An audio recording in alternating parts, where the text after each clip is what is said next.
একা একা আসছিলাম এই চণ্ডীতলা মোড়টায়, বিজেপির লোকেরা চিৎকার করে গালাগাল দিয়ে মাথায় দূর থেকে ঢিলকি বল বড় নিউজ বল ছুড়েছে। আমি বুঝতে পারছি না, আমার মাথা দিয়ে রক্ত বেরোচ্ছে। আমি তা সত্ত্বেও আমি আপনাদের কাছে বলতে এসেছি একটাই কথা, আমার আর বলার মতো শক্তি নেই, আমার সত্যি বলার মতো শক্তি নেই। আপনারা বাংলার মানুষ, আপনারা চণ্ডীতলার মানুষ, আপনারাই বিচার করবেন যে এই যে গুন্ডাগর্দি করছে, এই যে এমপিদের দিয়ে মারছে, এটা কি ঠিক হচ্ছে? এখানে কোনো জবরদস্ত নেই।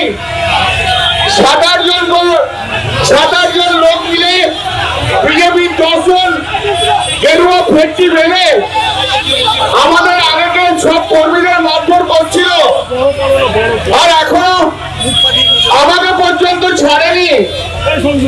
কৌশিকের মুখ ফাটিয়ে দিয়েছে।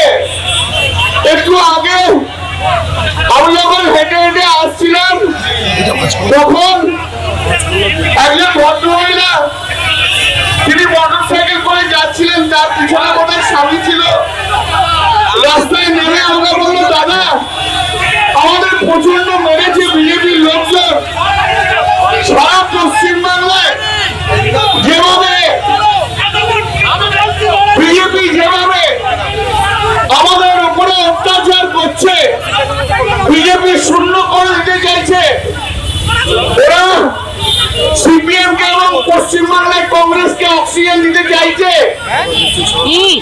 আমি আপনাদের কাছে, আমি আমার এই মাইকের মাধ্যম দিয়ে আমি সারা বাংলার মানুষকে একটা জিনিসই বলতে চাই যে আপনারা এই কর্মকে সমর্থন করছেন তো ওদের, ওরা যেভাবে বিরোধীদের মারধর করছে, এমপিকে দেখলে ওপর থেকে